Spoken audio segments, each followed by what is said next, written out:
మీ government వచ్చిన తర్వాత 170 సీట్లలో ఎన్ని సీట్లు గెలుస్తారు సార్? పిచ్చి బాగా ముదిరిపోయిందిరా మీకు సార్ కనీసం 100 సీట్లు గెలుస్తాం. ఏం మాట్లాడుతున్నావురా? నరాలు కట్ అయిపోయింది. ఏమో ఇలా ట్రెండ్ కంటిన్యూ అయితే 175 గెలిచేస్తాం.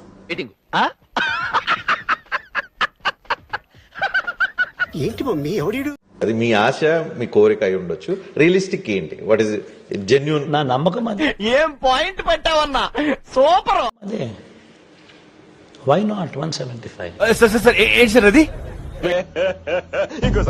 అదే వై నాట్ 175?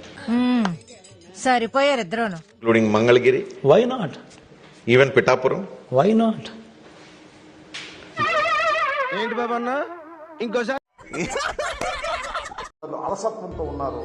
ఎవరైతే కరప్ట్ అయ్యి డ్యూటీని చేయలేదో వాళ్ళ మహా దుర్మార్గులు అందరూ కలిసి మిమ్మల్ని ఈ స్థితికి అందరి మీద వేటు వేయవలసిన అవసరం ఉంది. ఇప్పటికే కొంతమంది సస్పెండ్ చేశారు. మస్తు షేడ్స్ ఉన్నారా నీలా? అబ్బో కమలాసన్ అవసరమైతే రిమూవ్ చేయాల్సినటువంటి అవసరం కూడా ఉంటుంది. ఎన్నికల సమయంలో పోలీసు వ్యవస్థ ఫెయిల్యూర్ అయితే ఎంత దారుణాలు జరుగుతాయి. ఫలితాలు నీలాంటి యూజ్లెస్ ఫెలో తప్ప ఎవడు అలాంటి మాట. కాబట్టి పోలీసు అధికారులు దీని మీద యాక్షన్ తీసుకుంటారని, జోడించి కొట్టేస్తాను యాతవ్వా. రాజ్యాంగం వారికి కల్పించినటువంటి హక్కును సద్వినియోగం చేసుకుంటారనేటువంటి విశ్వాసంతో ఉన్నాను. రే నాగరాజు ఆఖరిలో ఖాయం చేసుకో. విశ్వాసంతో ఉన్నాను. అదే విషయాన్ని ఒక తరానికి నచ్చింది ఇంకో తరానికి నచ్చకపోవచ్చు. చంద్రబాబు నాయుడు గారితో పెద్ద సైద్ధాంతిక విభేదాలు గాని మనస్పర్ధలు గాని లేవు గాని రామచంద్ర ఈడు ఓరాక్షన్ భరించలేకపోతున్నాను రా. జిల్లాలో ఉన్న పార్టీ నాయకత్వంతో గాని తర్వాత తరంలో ఉన్నటువంటి నాయకత్వం లోకేష్ బాబు గారు, నేను పైకి ఇట్లా కనిపిస్తా గానీ చాలా సెన్సిటివ్ రా. నేను లోపల అపరిచితుడు రా నువ్వు. బాబు గారితో గాని నేను గాని కొడాలి నాని గారు ఏమనలేకపోయాం. దాని కామాంధుడు ఆడది కనబడితే వల్ల బ్రాడర్ ప్లాట్ఫామ్ అనుకుని రాజకీయాల్లోకి వెళ్లి వెనక్కి రాలేక మళ్ళీ ఇంకొక బ్రాడర్ ప్లాట్ఫామ్ రాజకీయ పార్టీలోకి. ఈ రాష్ట్రాన్ని అధోగతి పాలు చేసి ఈ రాష్ట్రాన్ని విభజించి ఒకసారి తలుచుకుంటూ చచ్చిపోవాలనిపిస్తుంది సార్. ఈ బతకదు. రాష్ట్రాన్ని గబులేపిన పార్టీ వైఎస్ఆర్ కాంగ్రెస్ పార్టీ. ఊరుకోమ్మా, ఊరుకోరా. బిజినెస్ లో దిగాలి బ్రో. ఇది కూటమి వచ్చాక దిగుతాను.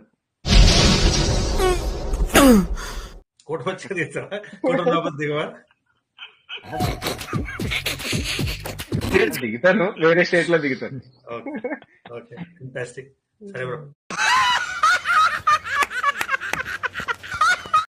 అసలు ఏ ఎదవండి బాబు, పట్టాదారు పాస్ పుస్తకాల మీదన ప్రభుత్వపు లోగో ఉండాలి కానీ కరెక్ట్ మనిషి దొరికావయ్యా.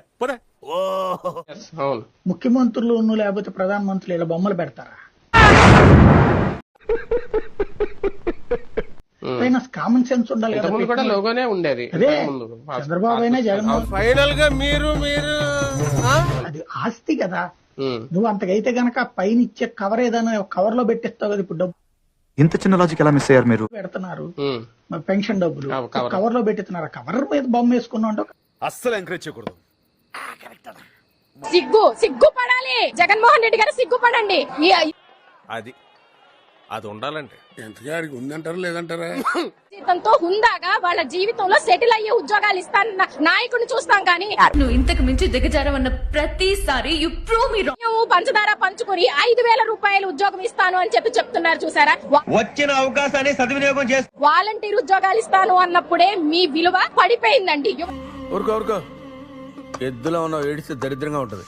చూడటం కాదండి, మీరు చెయ్యాలంతే.